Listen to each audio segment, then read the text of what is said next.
तो हेलो दोस्तों, आज से हम लोग स्टार्ट करेंगे नेशनल एजुकेशन पॉलिसी 2020 EMRS की तैयारी के लिए। ठीक है, तो इसका 50 प्रैक्टिस क्वेश्चन हम लोग करेंगे। चलिए स्टार्ट करते हैं। जो पहला क्वेश्चन हमारा है कि राष्ट्रीय शिक्षा नीति जो हमारा 1968 का जो मुख्य उद्देश्य क्या था। ठीक है, इसका जो मुख्य उद्देश्य ओनली व्यावसायिक शिक्षा को प्रोत्साहन देना, या सभी के लिए समान शैक्षणिक अवसर को प्रदान करना, या फिर उच्च शिक्षा का निजीकरण करना, या सेमेस्टर प्रणाली की शुरुआत करना। इसका जो आंसर होगा मेरा, क्या इक्वल एजुकेशन अपॉर्चुनिटी को देना। ठीक है, सभी के लिए समान शैक्षणिक अवसर को प्रदान करना। नेक्स्ट हमारा 16 सेकंड क्वेश्चन है मेरा कि जो हमारा विच एजुकेशन कमीशन, मतलब कि कौन सा एजुकेशन कमीशन ने हमारा जो नेशनल पॉलिसी था मेरा एजुकेशन का, वो 1968 का दिया था। चलिए, ये हमारा जो चार ऑप्शन है, क्या है मेरा, ये मेरा मुदलियार आयोग, कोठारी आयोग, फिर मेरा ये सारा चीज़, इसमें से हमारा बी नंबर ऑप्शन होगा। कौन सा होगा? B number. नेक्स्ट हमारा क्वेश्चन थर्ड नंबर है कि हमारा कि which of the following was the key focus of NPE 1986। इसका जो की फोकस वो क्या था मेरा, NPE 1986 का। ठीक है, मुख्य केंद्र क्या था मेरा, अनिवार्य तकनीकी शिक्षा देना, ये नहीं था। हमारा महिलाओं और अनुसूचित जाति जनजातियों के लिए समान अवसर प्रदान करना, ये है। ठीक है, पाठ्यक्रम के केंद्रीकरण करना, ये नहीं था। व्यवसायिक प्रशिक्षण की में कमी, ये नहीं। हमारा बी नंबर ऑप्शन होगा। ठीक है, नेक्स्ट हमारा जो फोर्थ नंबर क्वेश्चन है वो क्या है कि जो हमारा अब यहाँ से मेन हमारा 9 NPE 2020 के बारे में बात होना स्टार्ट हो जा रहा है। ठीक है, सबसे पहला बोला गया है कि राष्ट्रीय शिक्षा नीति 2020 को केंद्रीय मंत्रिमंडल द्वारा किस तिथि को मंजूरी दी गई थी। ये हमारा 29 जुलाई 2020 को दी गई थी।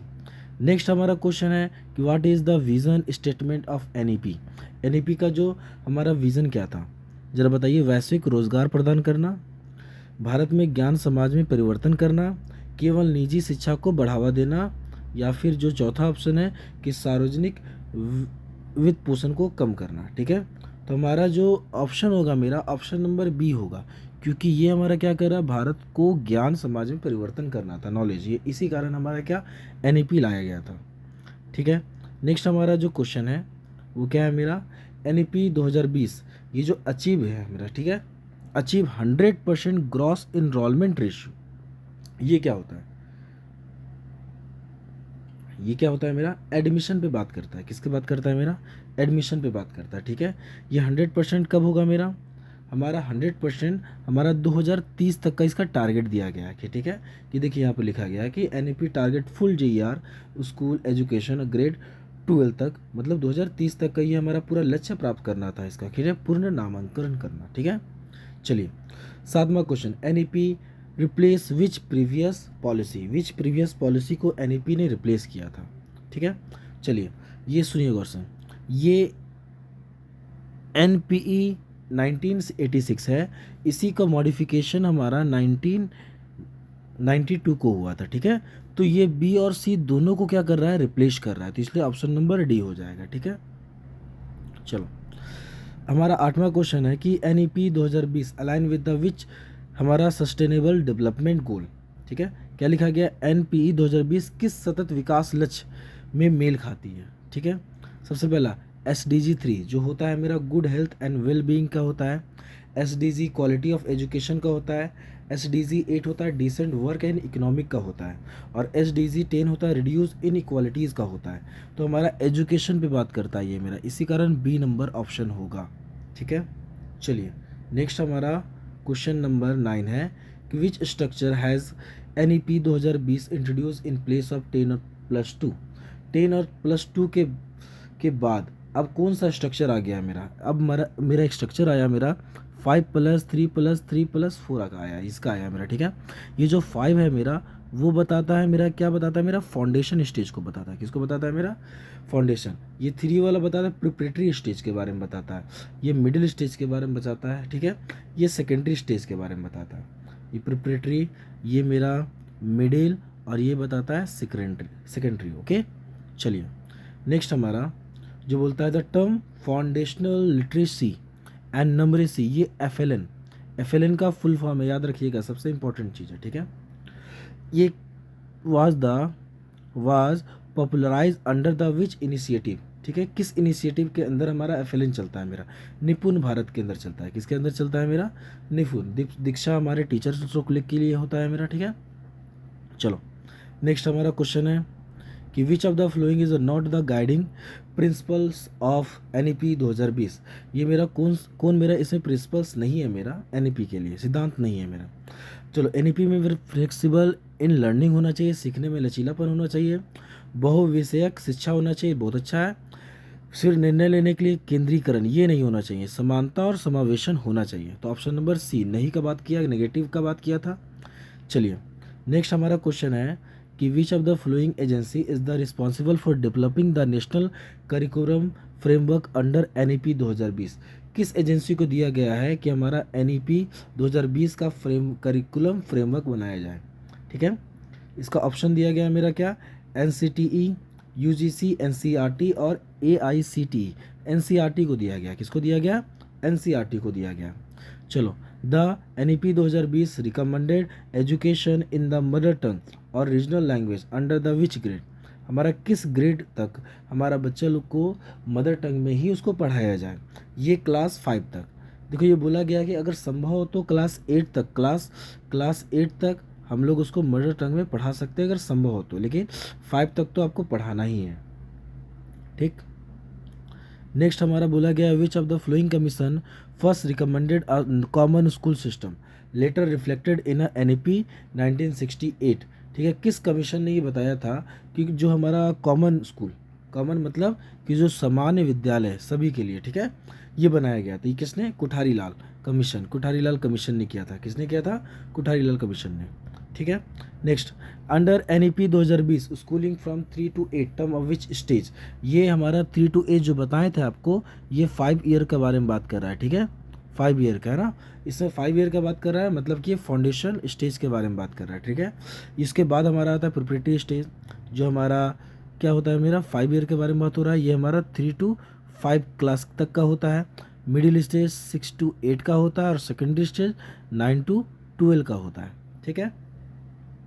चलिए आगे नेक्स्ट क्वेश्चन है मेरा the national mission of foundation literacy and numeracy. ये एफएलएन के बारे में फिर बात कर रहा है। Was launch under the which programme. किस प्रोग्राम के अंदर ये लॉन्च किया गया था? निपुण भारत। किसके अंदर? निपुण भारत, ठीक है। Next which body is propose in NEP 2020 replace multi regulatory agency in the higher education. मतलब देखो गौर से, एनईपी 2020 में उस शिक्षा में कई नियामक संस्थाओं को बदलने के लिए किस निकाय का प्रस्ताव है, ठीक है। ये हमारा HECE इसका प्रस्ताव है, ठीक है। चलो इसका फुल फॉर्म क्या होता है? HECE का the higher education commission of India, ठीक है, यही होता है। नेक्स्ट क्वेश्चन नंबर 18 क्या लिया गया है? Which stage of education emphasise the experiential learning and the inquiry based method under the NEP. क्या बोला गया? एक्सपीरियंशियल मतलब कि अनुभवात्मक और खोज आधारित शिक्षा। ये किस क्लास के लिए है? ये मिडिल स्टेज के लिए। किसके लिए है मेरा? Middle stage. इसमें फाउंडेशन स्टेज है, बच्चे उसमें हल्का सा और अपने लिटरेसी को बेहतर करते हैं, न्यूमरेसी को बेहतर करते हैं प्रिपरेटरी स्टेज में, और यहाँ पर वो समझना स्टार्ट करते हैं मिडिल स्टेज में, ठीक है। यहाँ पर क्लास 6 to 8 तक का बात होता है। और यहाँ सब नया एनसीईआरटी का बुक में भी देखिएगा मैक्सिमम क्वेश्चन, और उसको इसके आधारित बनाया गया है कि उसमें क्या एक्टिविटी बेस्ड लर्निंग ज़्यादा डाला गया, ठीक है। चलिए नेक्स्ट हमारा क्वेश्चन है the term holistic and the multidisciplinary education in NEP 2020 preliminary refers to. क्या रेफर्स किया गया है मेरा इसके द्वारा? चलो ओनली फोकस ऑन साइंस और सब्जेक्ट, नहीं, सिर्फ इसमें नहीं। Integration of arts, sports and the vocational skill, ये ठीक है। Emphasise on exam and marks, नहीं, ये मार्क्स पे सिर्फ नहीं करना है। लिमिटिंग करिकुलम टू टेक्स्ट, नहीं, ये नहीं, सिर्फ आंसर हो जाएगा मेरा बी। चलिए नेक्स्ट हमारा एनईपी 2020 के अनुसार सभी बच्चों के लिए कितने वर्षों की स्कूली शिक्षा अनिवार्य है? कितने वर्षों तक की शिक्षा अनिवार्य है? 12 वर्षों तक के लिए। कितने वर्षों के लिए? 12 वर्षों के लिए, ठीक है। देखिए गौर से, ये एज 6 से लेके 18 तक आपको चलना ही है, 12 वर्षों तक का, ठीक है। चलो NEP 2020 introduce which type of curriculum framework of higher education, ठीक है। ये मेरा गया कैसा करिकुलम, मतलब कि 2020 एनईपी जो आया मेरा उसके लिए होना चाहिए, या फिर उसके लिए कैसा करिकुलम बनाया गया, वो फिक्स और रिजिड है क्या, नहीं, फ्लेक्सिबल और मल्टीडिसिप्लिनरी या लचीला भी है, बहुविषयक है, स्किल एक्सक्लूडिंग फ्रेमवर्क, कौशल रहित रूपरेखा, नन क्रेडिट बेस स्ट्रक्चर, नहीं ये नहीं, ये डी भी नहीं, बेस होगा मेरा क्या, बी नंबर। चलो नेक्स्ट हमारा क्वेश्चन है कि जो percentage of GDP in target education spending under the NEP, जो हमारा जीडीपी जो टारगेट है मेरा कितना है, 6% का, कितना है, 6% का। फिर है which is the key role of national research foundation, NRF, NRF का फुल फॉर्म याद रखिएगा, नेशनल रिसर्च फाउंडेशन, इसका जो की रोल क्या है इसके बारे में बात करना है, ठीक है। कंडक्टिंग स्कूल, ये नहीं करना है, रिलेशन को नहीं करना है इसको, promoting and funding quality research, ये इसको करना है, इसको क्या करना है मेरा, प्रमोटिंग फंडिंग क्वालिटी रिसर्च को करना है, ठीक है, ठीक है। चलो नेक्स्ट हमारा अगला दिया गया है कि एनईपी 2020 है ना, कि मूल्यांकन प्रणाली को किस परख हेतु बदलना चाहता है, ये रटने में बदलना चाहता है क्या, नहीं नहीं, ये रटने में नहीं बदलना चाहता है, ठीक है। वैचारिक समझ, कॉन्सेप्चुअल अंडरस्टैंडिंग, ये हो सकता है मेरा, लेखन कौशल में, सिर्फ लेखन कौशल में नहीं करना है, स्पीड, कार्य की गति में, ये सिर्फ नहीं करना, ये किसी कॉन्सेप्चुअल में करना है, एनईपी इसी कारण है, क्रिटिकल थिंकिंग के बारे में ही ज़्यादा ये जोर देता है, ये स्टूडेंट सेंटर भी है, ठीक है। चलो हमारा 25 नंबर क्वेश्चन क्या है, the NEP 2020 aim to make India a global knowledge super power by which year, किस विच ईयर में हमारा क्या करना है, ग्लोबल पावर बनाना है, ठीक है। 2040 तक एनईपी 2020 बोला गया है, सुपर पावर एजुकेशन में बनाना है, ठीक है। Which of the following statement best represent to the concept of early childhood care of education, इसका फुल फॉर्म याद रखिएगा, early childhood care and education, ठीक है। चलिए अब इसके बारे में क्या बोला गया है कि स्टेटमेंट रिप्रेजेंट द कॉन्सेप्ट, ये किस कौन सा स्टेटमेंट मेरा इस कॉन्सेप्ट को अच्छा से दर्शाता है, ठीक है। ओनली एकेडमिक प्रिपरेशन, ये इसके बारे में नहीं है, लेकिन हॉलिस्टिक पक्का हो जाएगा, ठीक है, क्योंकि हॉलिस्टिक डेवलपमेंट पूरा ओवरऑल के बारे में बात करता है, इसमें इमोशनल, कॉग्निटिव और द सोशल एबिलिटी, है ना, ये सारे चीज़ के बारे में बात हो, स्कूल प्लस जितने भी सारी चीज़ें होती है, ठीक है। चलो 27 नंबर क्वेश्चन है क्या है कि एनईपी 2020 के अनुसार ईसीसी का मुख्य रूप से किस माध्यम में लागू किया जाएगा, किस रूप से किया जाएगा, प्राइवेट प्ले स्कूल में, नो, आंगनबाड़ी एंड बाल वाटिका सेंटर में, हाँ आंगनबाड़ी से स्टार्ट होता है मेरा ईसीसी, ओके। चलिए ऑनलाइन अर्ली लर्निंग पोर्टल, नहीं इसमें नहीं, कम्युनिटी लाइब्रेरीज, नहीं इसमें भी नहीं होना है, ठीक है। चलिए सिर्फ हमारा क्या आंगनबाड़ी में स्टार्ट होगा मेरा, ठीक है, वहाँ से स्टार्ट करना है मेरा। नेक्स्ट हमारा क्वेश्चन है कि 27 नंबर हो गया है, 28 नंबर, एनईपी 2020 इसी deliver the teachers of workers having qualification prescribe by, ठीक है, बोला गया है कि 2020 के अनुसार ईसीसी शिक्षकों द्वारा कार्यकर्ता योग्यता किस संस्था द्वारा निर्धारित की जाएगी, जो हमारे टीचर्स जो पढ़ाएंगे अब नई एजुकेशन पॉलिसी में, वो कौन सा संस्था हमारा जाए उस तरह के टीचर्स को बनाने में, या फिर मतलब कि टीचर्स को जो ट्रेनिंग करवाएंगे कौन से वो संस्था रहेंगे, वो होगा एनसीटीई, कौन होगा, एनसीटीई, ठीक है। 2020 के अनुसार प्रारंभिक चरण में निम्न में से कौन में से किसे दर्शाता है, ठीक है, प्रारंभिक मतलब कि फाउंडेशन स्टेज के बारे में बात कर रहा है, किसके बारे में बात कर रहा है, ये कितने वर्षों का होता है मेरा, 5 ईयर्स का होता है, ठीक है। इसमें 3 ईयर्स बाल वाटिका होता है मेरा, 3 ईयर क्या होता है, बाल वाटिका, ठीक है, 3 ईयर बाल वाटिका, और 2 ईयर होता है क्लास 1 और 2 होता है, ये हमारा 2 ईयर होता है, ठीक है। चलिए कौन कौन हो रहा है मेरा, बस ये ए नंबर। नेक्स्ट हमारा what is the principle of pedagogical approach recommended ECC as the NEP 2020, NEP 2020 के अनुसार से ईसीसी में कौन सा पेडोलॉजिकल अप्रोच रखना चाहिए, text book central role learning, नहीं ये तो नहीं होना चाहिए, प्ले बेस, क्योंकि हमारा ईसीसी स्टार्ट होता है बाल वाटिका से, ठीक है, तो यहाँ से हमारा स्टार्टिंग होना चाहिए, खेल और गतिविधि आधारित शिक्षा करना चाहिए, ठीक है, क्योंकि बच्चे तो स्टार्टिंग में समझेंगे नहीं, तो हमारे स्टार्ट खेल विधि से ही करना बेहतर रहता है। चलो Nipun Bharat mission launch in 2021 is aim to achieve FLN goal, मतलब FLN गोल जो है ना मेरा, उसको अचीव करना है। कितने हमारा 2026-27 तक कर रहा है, ठीक है। मतलब सभी बच्चों को FLN मतलब कि पढ़ने लायक और प्लस नंबरेसी मतलब संख्याओं को पहचानना और नॉर्मल प्लस माइनस और मल्टीप्लाई ये सिखाना है, ठीक है। चलिए, what is the full form of निपुण भारत? निपुण भारत का फुल फॉर्म क्या है? National initiative for proficiency in understanding and numeracy. हाँ, ये ए नंबर ही पक्का है, ठीक है, क्योंकि ये सारे वैसे नहीं है, ये नहीं है। चलो, हमारा अगला गया है कि which of the following age group targeted under the ECC according to the NEP। कौन से एज ग्रुप हमारा टारगेट होंगे इसमें, ठीक है, ECC के लिए टारगेटेड है। ये हमारे 3 से 6 ईयर के बच्चों के लिए। कितना? 3 से 6। 0 से 3 बच्चे पेरेंट्स घर में ही रहते हैं। ये बच्चे कहाँ रहते हैं? घर में ही रहते हैं, पेरेंट्स के अंदर रहते हैं। अब बच्चे स्टार्ट करेंगे पढ़ना कौन से क्लास से स्टार्ट करते हैं? 3 क्लास से, मतलब 3 साल की उम्र से ही बच्चे पढ़ाई करना स्टार्ट करते हैं अब, है ना, ठीक है। आगे, under NEP 2020 Bal Vatika programme is design to.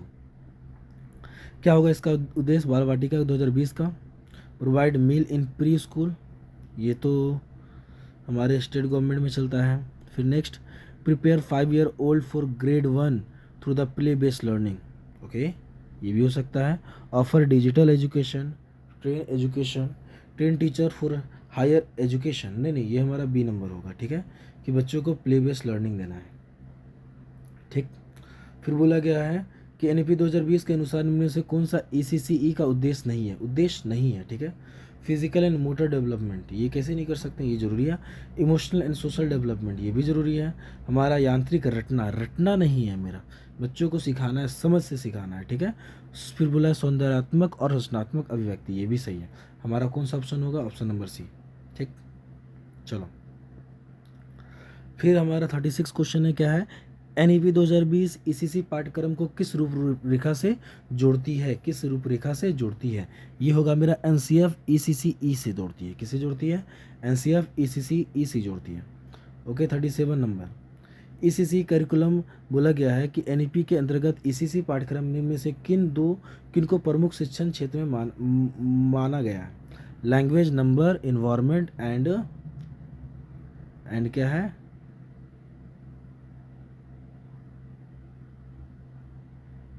And motor skill, ठीक है। ऑनली लिटरेसी, ये नहीं करना है। सिर्फ ICT डिजिटल अवेयरनेस, ये नहीं करना है। बच्चे तो सीखेंगे, स्टार्ट करेंगे।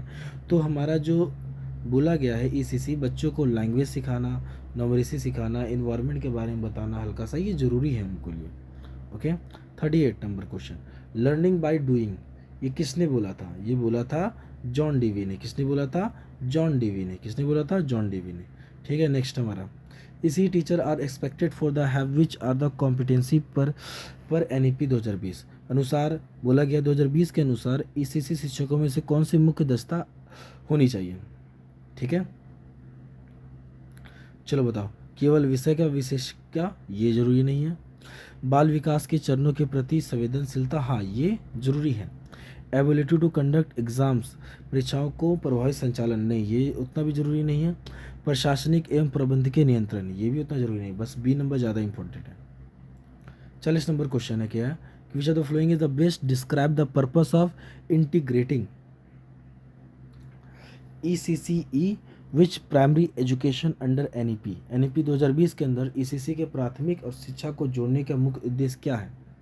बच्चों को बोर्ड परीक्षा के तैयार करना, नहीं ये तो नहीं उतना। चलो, अधिगम अनुभव को निरंतरता सुनिश्चित करना, इंश्योर द कंटिन्यूटी, निरंतरता, ये जरूरी है। कंटिन्यूटी, बच्चों को पढ़ाएं, okay. Reduce the number of the teachers, ये नहीं। विद्यालय को शुल्क को बढ़ाना, ये भी नहीं, ठीक है। हमारा बी नंबर ऑप्शन होगा।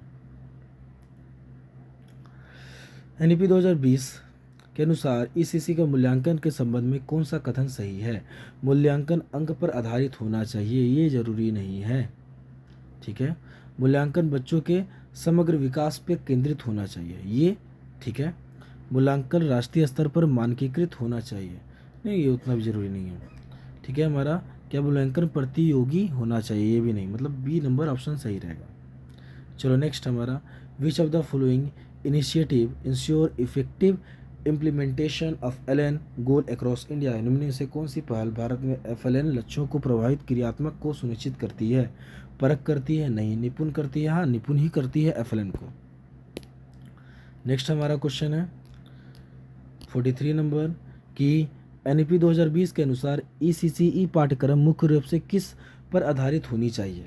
किस पर आधारित होनी चाहिए?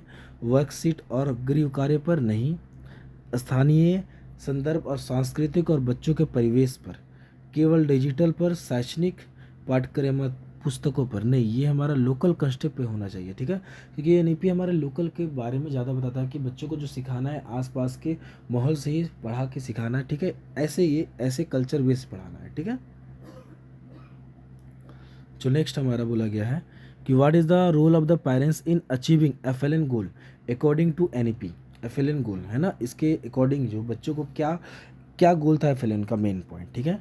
टू टीच एडवांस सब्जेक्ट, नहीं ये तो नहीं था। To provide supporting home learning, ये भी नहीं था। कंडक्ट कुछ ये जैसा प्रोवाइड होम लर्निंग, ठीक है। To provide supportive home learning, घर में सहायक शिक्षण वातावरण प्रदान करना, हाँ ये हो सकता है, ठीक है। औपचारिक परीक्षाओं आयोजित करना, ये नहीं।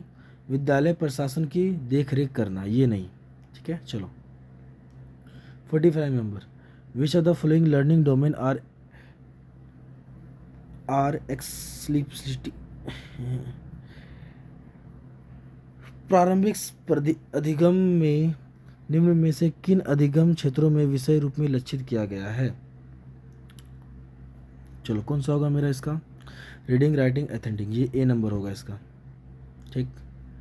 46 number question, according to NEP what is the main indicator of successful FLN achievement. ये क्या था मेरा? पाठ्य पुस्तकों को पूरा होना, बच्चों की समझ के साथ पढ़ने और बुनियादी गणना करना, विद्यालय में की उपस्थिति, परीक्षा में प्राप्त अंक। बताते हैं ये childhood ability to read, understanding and performance basic operations, ठीक है, ये एफएलएन का मेन गोल भी है। अगला 47 नंबर, एनईपी 2020 उन बच्चों के लिए क्या सुझाव देता है जो प्रारंभिक कौशल प्राप्त करने में पिछड़ गए हैं? उसी कक्षा में रोकना, ये नहीं है। सहपाठी सहयोग और सुधारात्मक सहयोग, हाँ ये जरूरी है, बी नंबर। विद्यालय से बाहर, ये भी नहीं। Transfer of special to special school, ये भी नहीं है। चलो नेक्स्ट हमारा 48 नंबर है कि प्रारंभिक चरण के लिए एनसीएफ 2022 किस शिक्षण सिद्धांत पर जोर देता है? अधिगम प्रतियोगी होनी चाहिए। चलो बहुत अच्छा है, ये भी अच्छा है, लेकिन उतना हमको मज़ेदार नहीं लगा। बोला गया है कि should be joyful and discovery base, हाँ ये हमारा ज़रूरी है, ओके। नेक्स्ट हमारा 49, बोला गया भारत में विभिन्न राज्यों में एफएलएन की क्रियान्वयन की प्रगति की निगरानी में कौन सी संस्था करती है? NITI Aayog, ministry of education FLN को इम्प्लीमेशन के लिए ज़रूरी है, ये देख रेख करती है। आगे बोला गया एनईपी 2020 के अनुसार ईसीसी को लागू करने में सबसे बड़ी चुनौती कौन सी है? ठीक है, सबसे बड़ी चुनौती है मेरा कि देखो आपको ही पता है कि इंडिया में इंफ्रास्ट्रक्चर, जो ऐसे भी स्कूल है जिनका इंफ्रास्ट्रक्चर बेहतर नहीं है, ठीक है, उनकी संरचना बेहतर नहीं है, जिसके कारण बहुत दिक्कत होता है, ठीक है, तो लैक ऑफ इंफ्रास्ट्रक्चर होता है, ठीक है। चलो अब 50 क्वेश्चंस हो गया हमारा। नेक्स्ट हम लोग कल से प्रैक्टिस करेंगे दूसरी चीज़ों का भी। Okay, goodbye. अच्छा लगे तो सब्सक्राइब करना।